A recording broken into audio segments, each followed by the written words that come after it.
Hello guys, তো আজকে প্রথম ব্লগ করছি তোমাদের সাথে। আর আমি এরকম করে ডাইরেক্ট কথা বলে কোনো ব্লগ করিনি, আজ প্রথমই।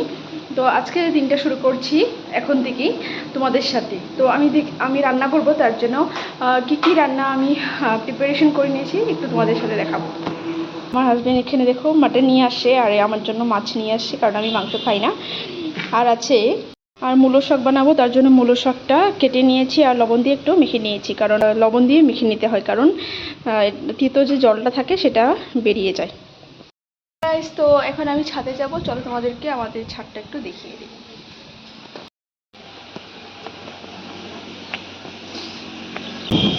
তো দেখো ছাদে এসেছি, ছাদে এত হাওয়া, প্রচণ্ড হাওয়া।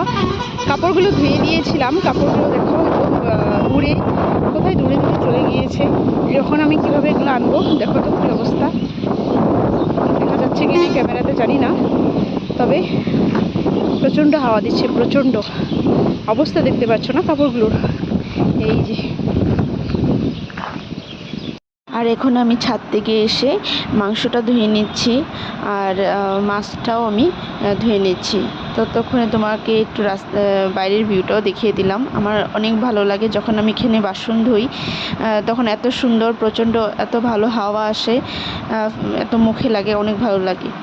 আর এখন আমি দুধটা ছিল সকালবেলা, সেই দুধটা আমি একটু জাল করে নিচ্ছি। দুধটা জাল করে এখন আমি মাছগুলো ভেজে নেব।